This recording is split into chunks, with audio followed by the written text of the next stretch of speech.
I think you do have to be brave as a leader. And I think as a leader you have to be particularly brave if you move outside your own space. Because the chances are very, very high that you will make mistakes. You're going into a space that almost by definition everybody around you will know more about what they're talking about than you do.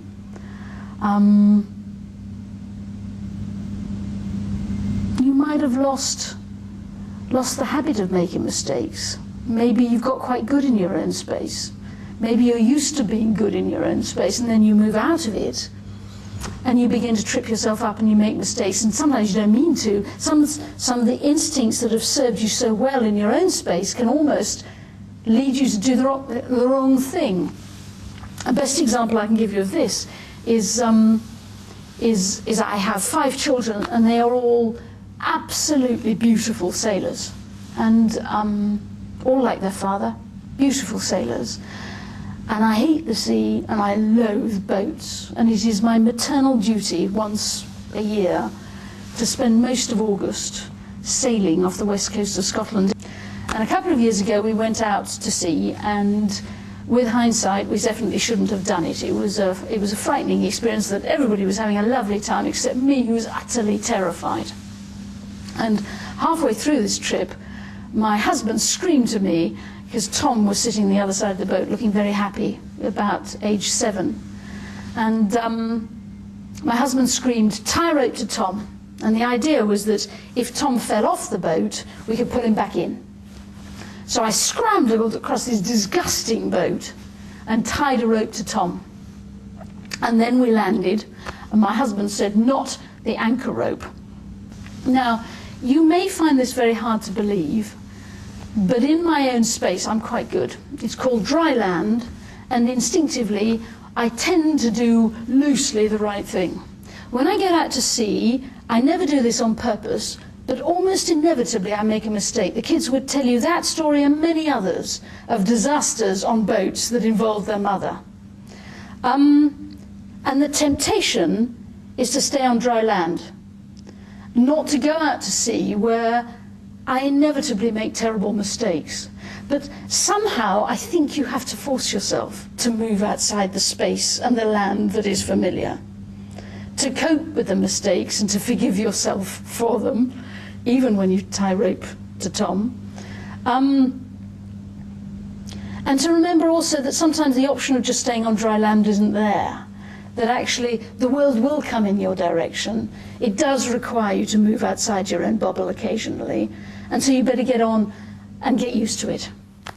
Right, that was Julia Middleton, the Chief Executive of Common Purpose, a charity which has trained at least 30,000 people. It calls leaders from all sectors of society, which I'll take you through, but also many more thousands of school children.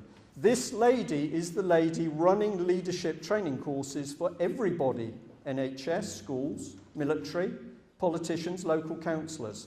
Now, I don't know what you thought of her, but she doesn't impress me. But what she is doing on you is using neurolinguistics. She is actually giving you a little bit of hypnosis through the way she speaks and moves her hands. Now, I am delighted to say that we suspected this of Common Purpose a long time ago, because people started to act, some of them in a robotic way. But I've now got neurolinguistic practitioners who've come to me, and one of them did that analysis for me, where they have said this lady is neurolinguistic up to her eyeballs. But not only is she done, she is then running teams of people which are getting other people hooked. So we are using a form of hypnosis, because that's what neurolinguistics is, to recruit people in a massive pyramid selling. I thought I cleared this, I'm sorry. Well, we do know. At the bottom of the pile, they are recruiting school children. They're right the way in the civil service, and they're also now private sector. I've been told recently that they're moving down, so having got control of cities, they're now moving to town councils and local councils. So you give people a course, you give them a dose of neurolinguistics, and you very gently change people's morality and beliefs and political inclinations. And it's about leadership, or supposed to be. I hope we're going to have some questions at the end, but I have to move on. Now, if you plot them out, we know, sorry, it's a bit faint with the sunlight, but we know the red dots are all over the country, big clusters, Northern Ireland, and especially down here in South Wales. Isn't it surprising that 29 people have committed suicide in South Wales? It's happening in Northern Ireland, suicide clusters, 9 people in a 2-mile radius. We are seeing young people doing things which are abnormal. We are getting people reported to us who are acting out of character. My wife changed, my husband changed. My police officer partner became very aggressive and domineering after he got course training. So something is being done to people, and we can now positively link neurolinguistics with common purpose. What if that neurolinguistic program was being used to inject a new political agenda? Well, it is, because this lady was working at the heart of New Labour with the Office of the Deputy Prime Minister. This is her book, and I'm embarrassed about this because I want you to read it, but I don't want you to pay for it.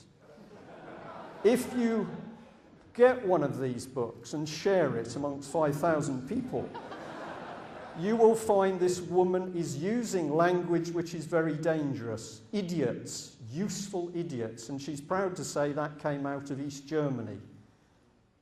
Expert idiots, people with knowledge, but they're still idiots that she can use.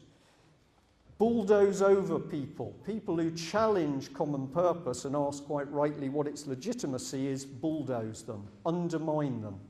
This book is not nice, and the language is not nice. And yet this woman has now got government authority to go into every part of the public sector, including the armed forces, to run training programs, but people are not being told they're using neurolinguistics. Your children are being subjected to this. We can prove everything we say. This is common purpose talking to a lady from London councils. Somebody sent in a freedom of information request, and the common purpose person inside the council is having a nice little discussion with the common purpose person outside the council. When you get involved with common purpose, your first loyalty is to common purpose, not your organisation, and you are taught to lead outside your authority. I believe that's what we're starting to see the police do. They're becoming aggressive. And this isn't the fault of bad policemen. These men are victims. Here they've released details, and London councils, bless them, is apologising and trying to claw back the information which they gave to common purpose in a breach of the Data Protection Act. So when people are involved with common purpose, they are prepared to break the law. And we've got several examples of this where documents have been falsified. They've denied making phone calls in order to cover up what common purpose is really doing. Now, if you think Julia Middleton is bad enough with that, you need to know that she's also involved with a thing called the Media Standards Trust. She set it up, money appears out of nowhere. She's working with people like Rothschilds and Sir David Bell, the chairman of the Financial Times. Robert Peston. Do you know Mr. Robert Peston? The madman on BBC. Yep. He knows everything about the economy and the banks. Well, he's a big common purpose man. And the Media Standards Trust, which is based inside the Common Purpose Office complex in London, is designed to make sure that the media is fair and accurate in its reporting. And to make sure it's fair and accurate, they think it's very wise to bring in retired judges, Rothschilds, bishops, members of the Welsh Assembly. I believe that this is part of the propaganda machine. They don't like people who ask questions, and this is a section through a database which we got hold of where Common Purpose is collecting information on us. So they've used their people inside councils, South Gloucester University, Norwich Prison, Manchester College of Arts. The Common Purpose people inside the organisation have leaked the information as to who has been asking questions. Now, we believe they've now got about 150 names on their blacklist, so we have a charity which is spying on people who ask why the public purse is being used to fund them. This is very dark, sinister stuff. They seem to think that most of the people are aliases for me, but they're not. They are so suspicious, I'm everywhere. But most of the freedom of information requests are being done by ordinary people who've now woken up to the fact that there's a Trojan horse in our midst.